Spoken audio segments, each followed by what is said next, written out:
Olá, aqui é a professora Sofia. Eu e a professora Bruna preparamos para vocês uma aula de sepse e hoje a gente vai conversar um pouquinho sobre esse assunto. É uma condição clínica bastante frequente na nossa prática médica e que está relacionada a taxas extremamente elevadas de morbidade e mortalidade quando não são frequentemente reconhecidas e prontamente tratadas.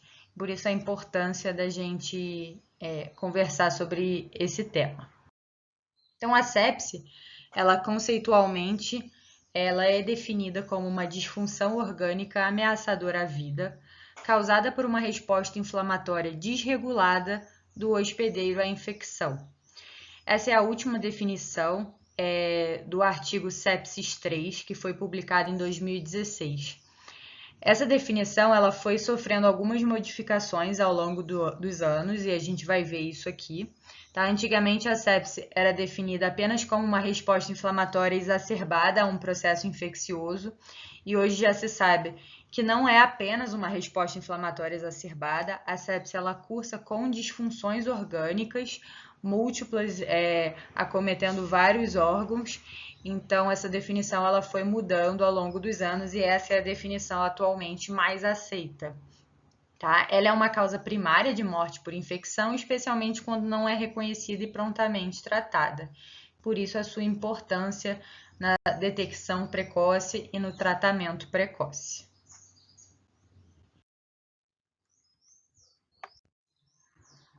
Como a sepse ela não é uma condição que exige notificação compulsória, os números sobre a sua incidência e evolução não são muito precisos. Porém, alguns dados deixam claro que a sepse é a maior causadora de morbidade e mortalidade nos ambientes intra-hospitalares e teve uma elevação progressiva na sua prevalência e na sua gravidade nos últimos anos.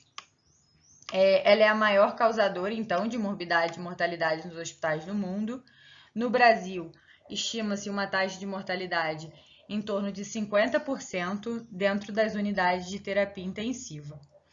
A sua incidência, apesar de não documentada, né, exatamente o número de casos, a gente sabe que está em ascensão, por a gente ter uma população cada vez mais idosa, com mais comorbidades, e também por ser uma condição cada vez mais estudada, existe um melhor reconhecimento dela pela comunidade médica, né? E estima-se que a sepse resulte em um custo, em média, de 20 bilhões de dólares por ano, em média. Então, é uma condição que leva a um gasto importante de saúde pública.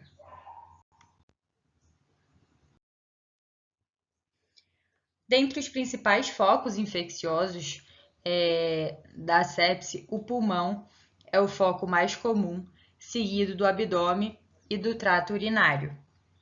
Dentre os germes mais prevalentes, a gente tem principalmente bactérias gram-negativas, correspondendo a quase 70% dos casos, bactérias gram-positivas também encontradas em 47%, né, quase 50% dos casos, e os fungos com uma menor prevalência, 19%. Esses dados são retirados de um estudo importante que foi publicado na New England em 2013, tá? São dados de prevalência. Os gram-negativos, principalmente as principais bactérias, Escherichia coli, Pseudomonas e Klebsiella, e dentre os gram-positivos, Staphylococcus aureus e Streptococcus pneumoniae. Em condições habituais, todo organismo que sofre uma infecção por algum germe imediatamente se mobiliza uma resposta imune para combater. Nessa resposta participam tanto células como seus produtos, as citocinas. E geralmente, um organismo sadio consegue combater o agente agressor e a saúde se restabelece, né? Quando a gente tem determinadas condições de predisposição, alguns mecanismos das próprias bactérias e de desregulação do sistema inflamatório e evolução com disfunção orgânica, a gente tem a sepse, que nada mais é do que uma disfunção orgânica secundária a um processo inflamatório desregulado. E existem vários fatores que podem levar a isso, né? Dentre a predisposição, diversos são os fatores ambientais e do próprio hospedeiro que interagem predispondo o organismo a desenvolver a sepse. Geralmente esses fatores enfraquecem ou quebram as barreiras de defesa naturais do organismo, aumentando então a chance de proliferação e de invasão bacteriana.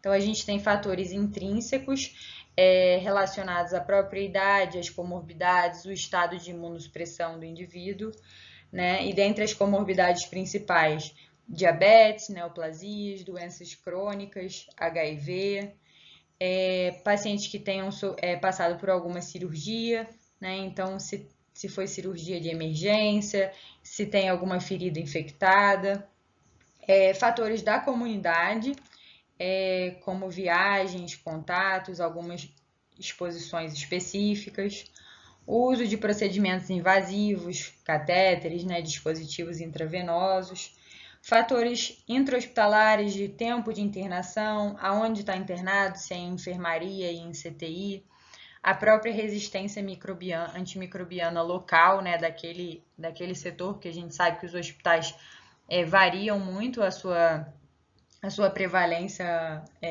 microbiana, e o próprio polimorfismo genético. Então, são todos esses fatores que predispõem o indivíduo a desenvolver a sepse. Além disso, a gente tem os mecanismos das próprias bactérias, né, dos agentes infectantes, e aí a gente tem bactérias que são produtoras de exotoxinas, bactérias que são produtoras de superantígenos, então tudo isso também vai influenciar nessa disfunção, nessa evolução para um quadro de sepse. A gente tem os mecanismos inflamatórios, né, de produção de citocinas, os mecanismos de defesa, linfócitos, macrófagos, polimorfonucleares, e o ambiente onde isso tudo acontece.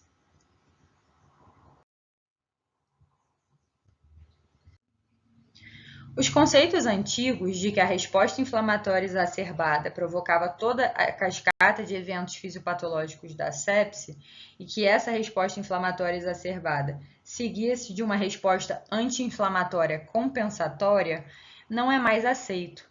Atualmente, sabe-se que a sepse ela é decorrente tanto de fenômenos pró como anti-inflamatórios.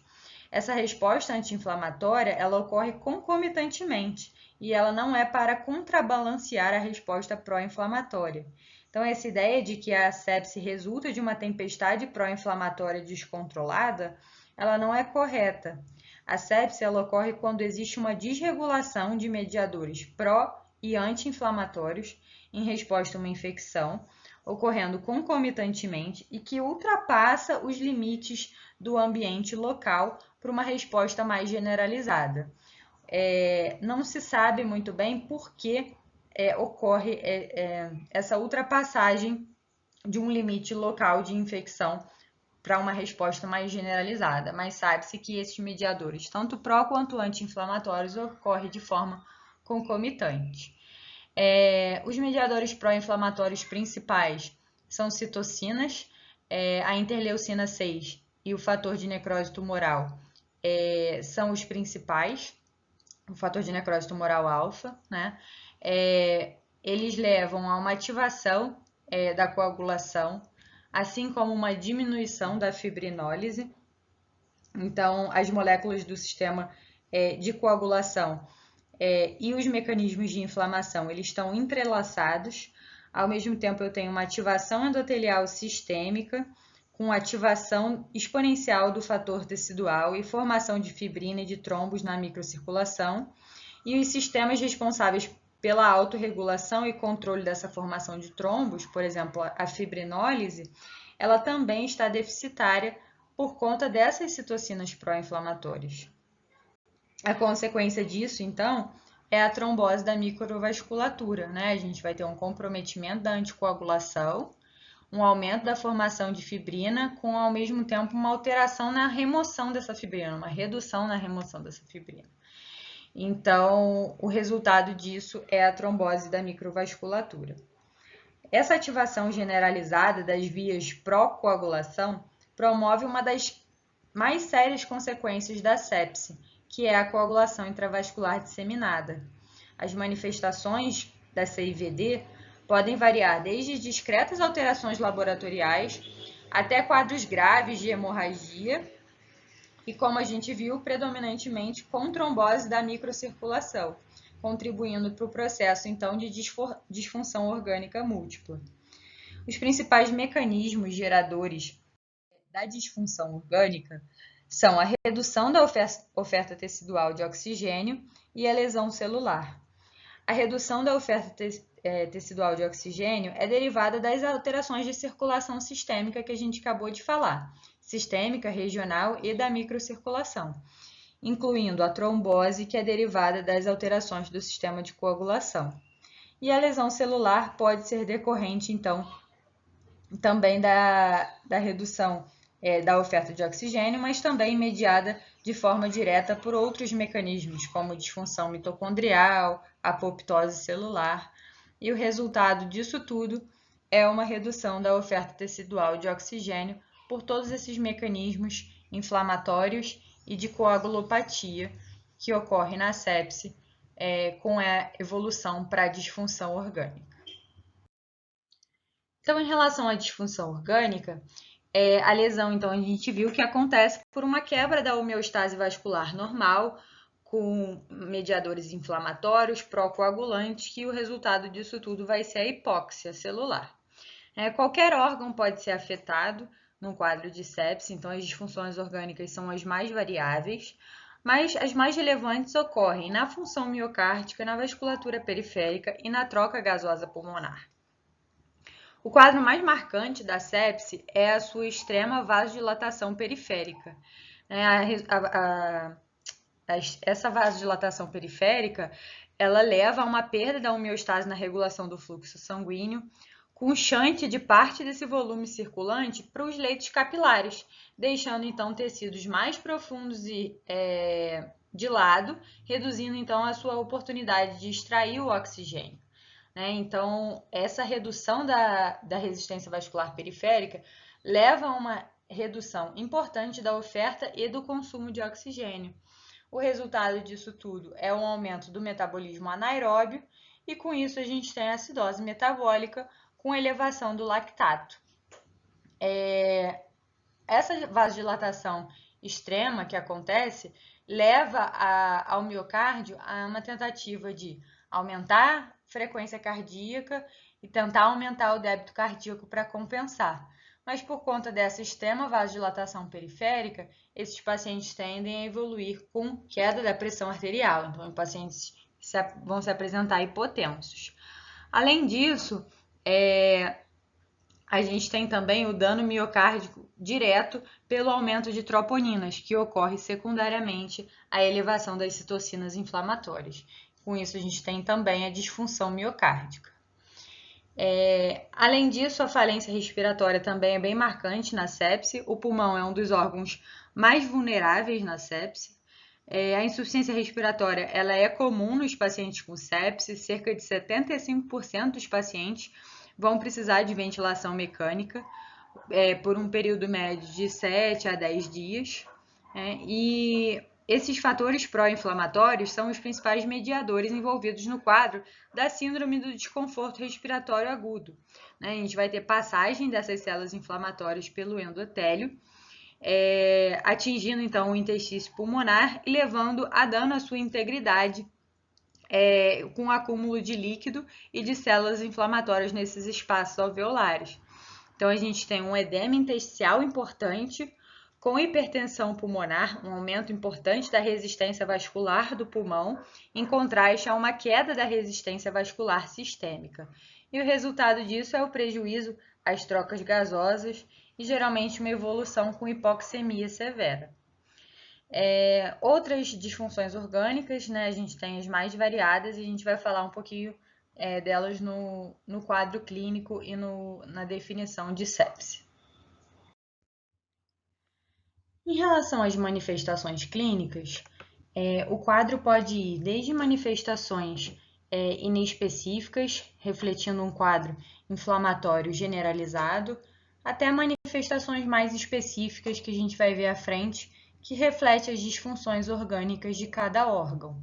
Tá? A síndrome da resposta inflamatória sistêmica, que é conhecida como SIRS, a gente vai ver mais para frente que ela não faz parte mais de critério diagnóstico para sepse. Mas esses sinais de resposta inflamatória sistêmica, eles são relevantes sim para o diagnóstico de infecção. A gente pode ter infecção com SIRS não caracterizando sepse, porque a gente sabe que para ter sepse a gente precisa ter disfunção orgânica associada.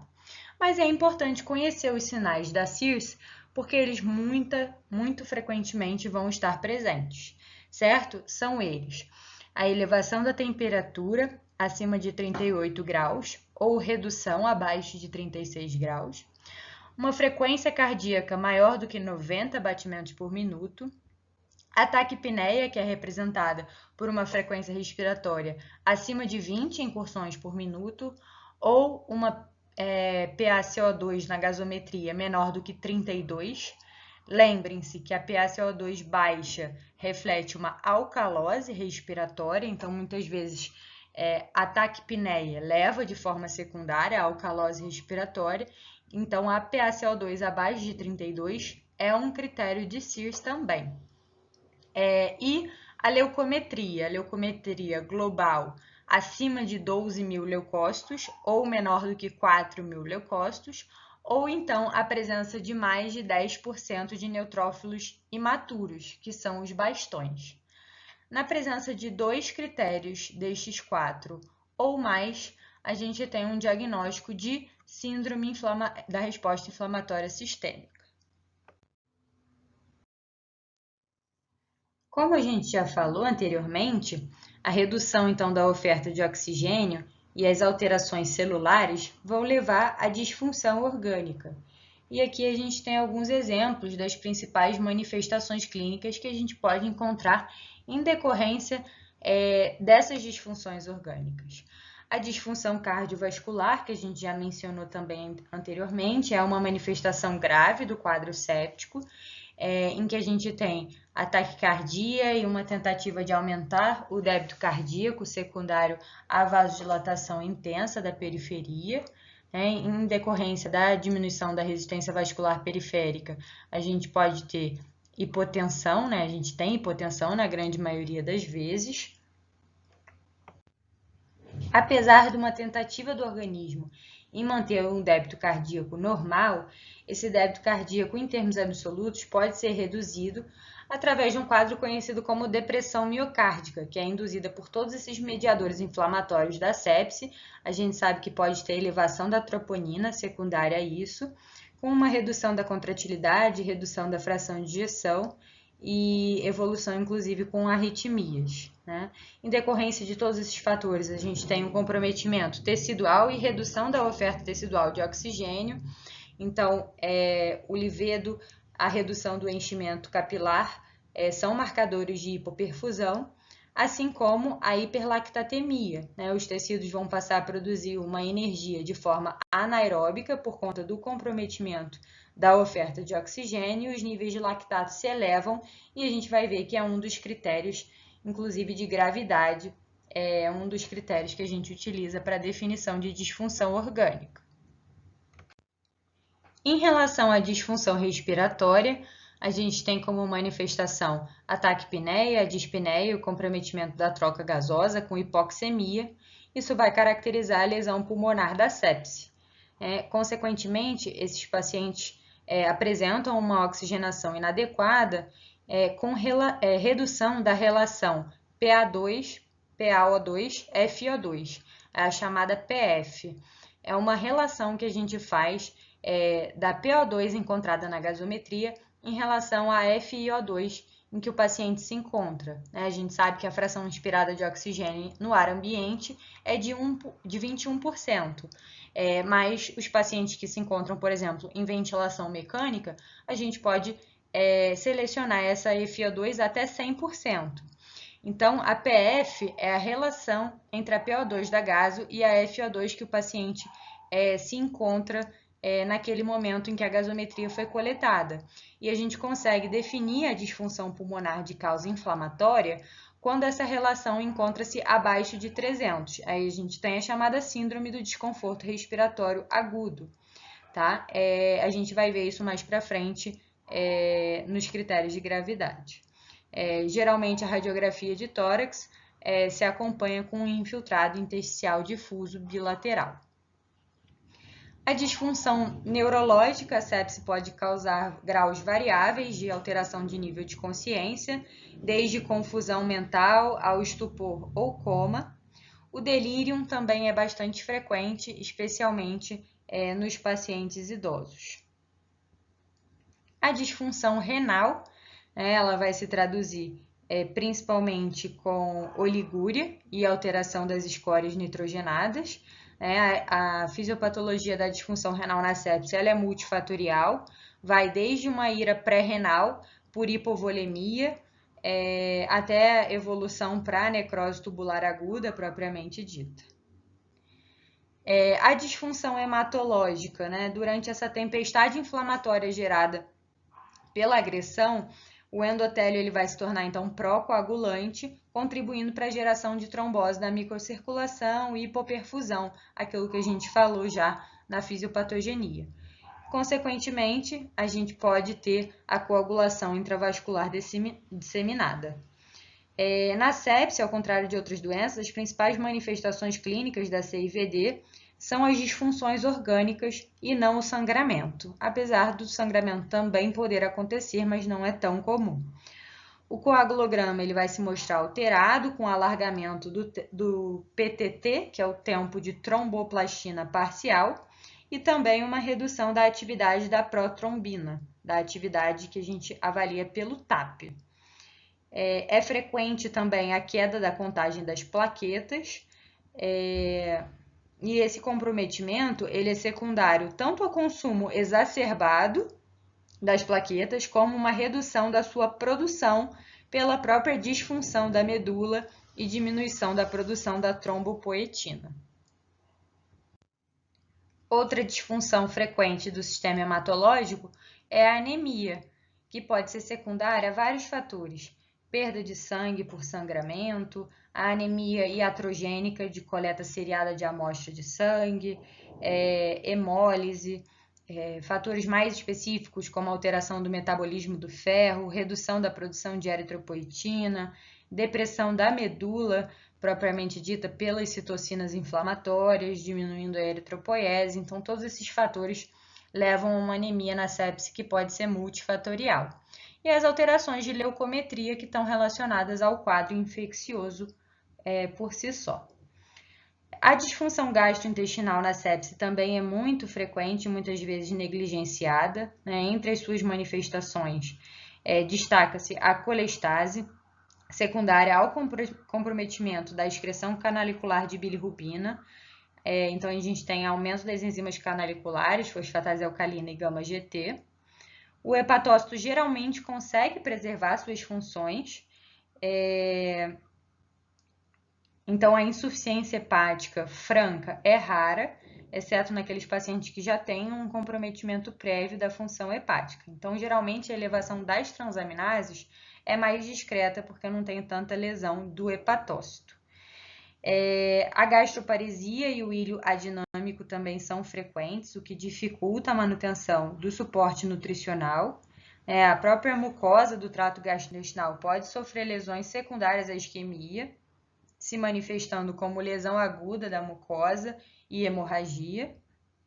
E essas alterações do sistema digestivo podem levar à intolerância da dieta, refluxo, diarreia, e a gente pode ter também translocação bacteriana da luz intestinal para o sistema linfático ou para o sangue através dessa mucosa lesada, o que pode agravar o quadro séptico.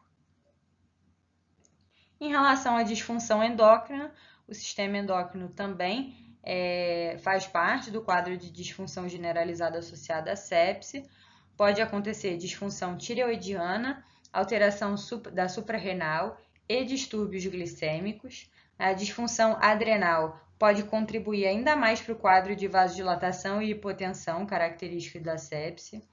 Distúrbios eletrolíticos como hiponatremia e hipercalemia são mais dificilmente identificados, visto que eles são mascarados pelo excesso de líquidos que são infundidos nesses pacientes sépticos. A reposição com dose baixa de hidrocortisona, de corticoide, pode ser necessária no choque séptico refratário por conta dessa possível disfunção da adrenal associada.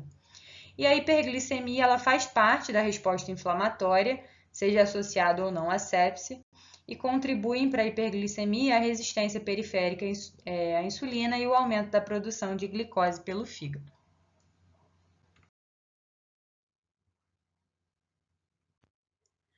Como eram então definidos os conceitos da sepse até pouco tempo atrás? A sepse ela era definida como a presença da síndrome da resposta inflamatória sistêmica, que são aqueles 2 dos 4 critérios que a gente já mostrou, mais uma evidência de infecção. Isso definia sepse. Sepse grave era definido como sepse associado a uma disfunção orgânica, que a gente também já abordou, quais as disfunções orgânicas possíveis da sepse. E o choque séptico era definido como sepse mais hipotensão mantida mesmo depois de ressuscitação volêmica, com necessidade de iniciar vasopressor. Esses conceitos, eles foram redefinidos recentemente, através de um artigo recém-publicado, o Sepsis 3, em 2016. E por que isso aconteceu? A gente sabe que a diferenciação da CIRS com a sepse muitas vezes é difícil, porque nem sempre é clara a presença de um foco infeccioso.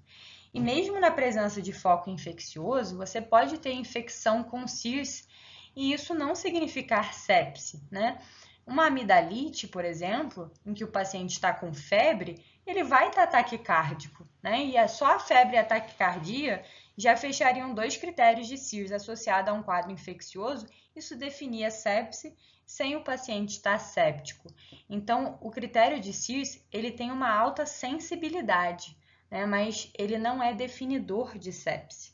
Esse diagnóstico diferencial ele se torna também um desafio, por exemplo, na CIRS secundária a um politrauma, uma pancreatite ou uma cirurgia de grande porte. Quando esses pacientes passarem a ter um foco infeccioso, o seu diagnóstico correto ele é dificultado pela presença desses sinais de resposta inflamatória em resposta à agressão anterior.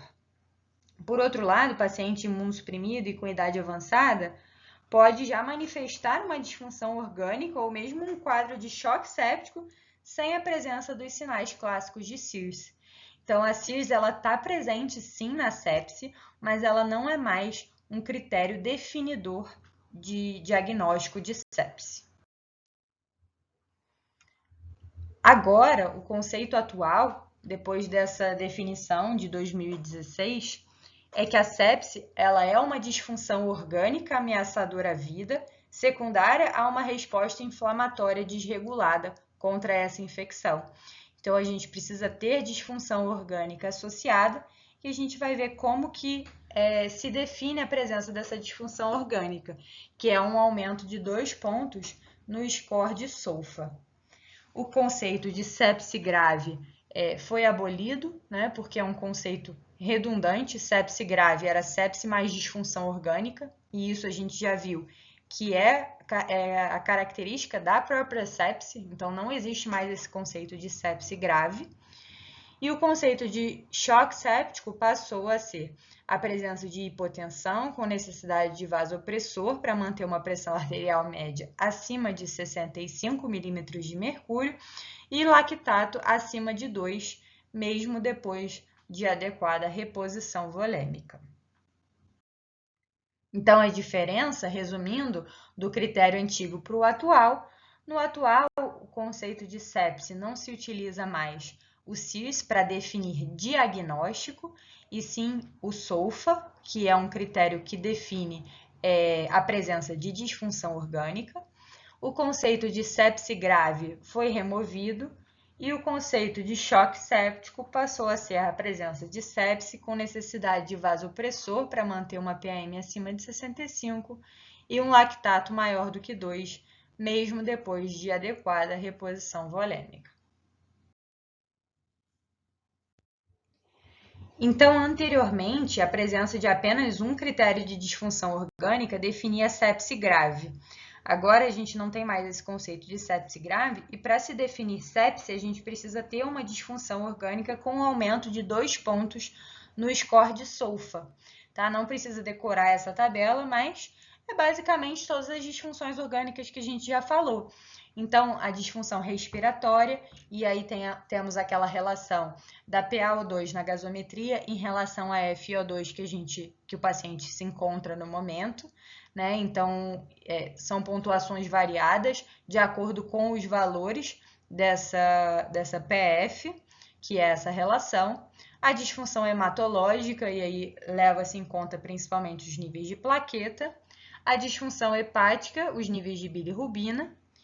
A disfunção cardiovascular, e aí entra a pressão arterial média e a necessidade de drogas vasoativas.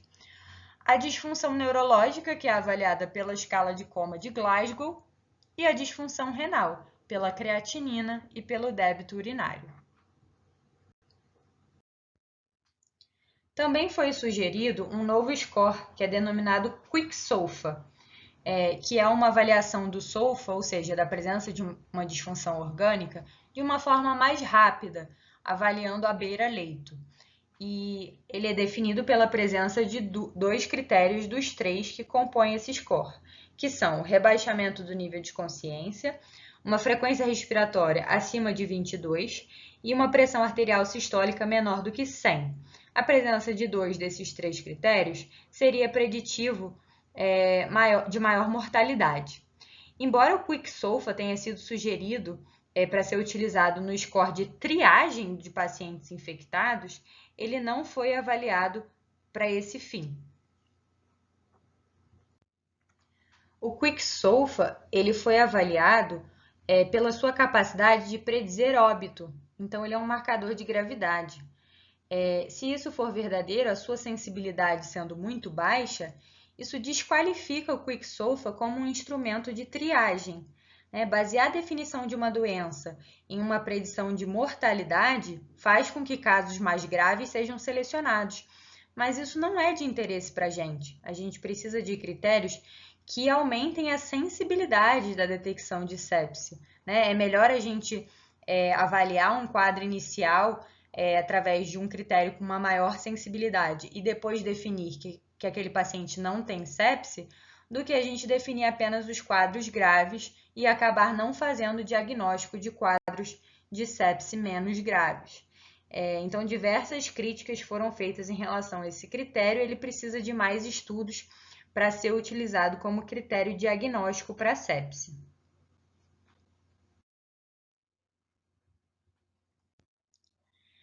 Então, as críticas em relação à CIRS é que ela não faz diagnóstico de sepse, mas é um critério com uma alta sensibilidade para detectar pacientes. Então, é um instrumento legal para triagem desses pacientes, mas ele não é mais critério definidor de sepse. Já o Quick-SOFA, a gente sabe que ele é um marcador, então, de gravidade, ele tem uma baixa sensibilidade para detectar pacientes com sepse e ele também não faz diagnóstico de sepse. Então, o Quick-SOFA ele fica útil depois da identificação do paciente séptico, através da presença de disfunção orgânica, a gente selecionar aqueles pacientes que são mais graves, que têm maior chance de evoluir para óbito ou de necessidade de permanência em UTI, inspirando então um maior cuidado por parte dos profissionais da saúde.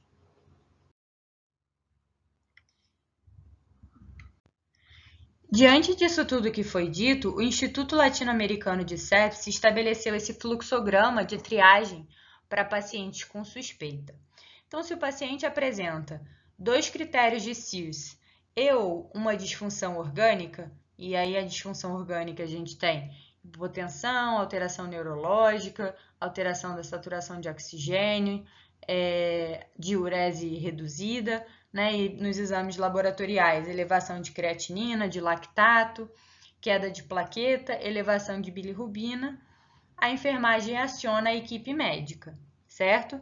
Então, se a gente tem um foco suspeito ou confirmado, não sendo paciente em cuidado de fim de vida ou não sendo paciente com quadro sugestivo de outras doenças atípicas, como dengue, malária e leptospirose, a gente vai buscar se esse paciente tem alguma disfunção orgânica. Se ele realmente tiver, a gente dá seguimento ao protocolo de sepse.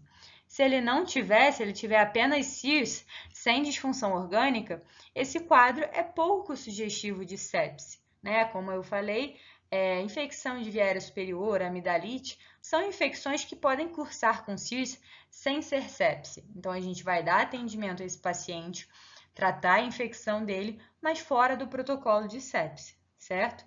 Para os pacientes que vão dar seguimento ao protocolo de sepse, aí sim a gente avalia o Quick-SOFA, né? Se o Quick-SOFA tiver positivo, ou seja, maior ou igual a 2 critérios dos 3, pressão arterial sistólica menor do que 100, frequência respiratória acima de 22, ou alteração de sistema nervoso central, a gente redobra a atenção porque esse paciente tem um alto risco de óbito e esse paciente deve ser reavaliado a cada hora, agilizar a sua transferência para uma unidade de terapia intensiva.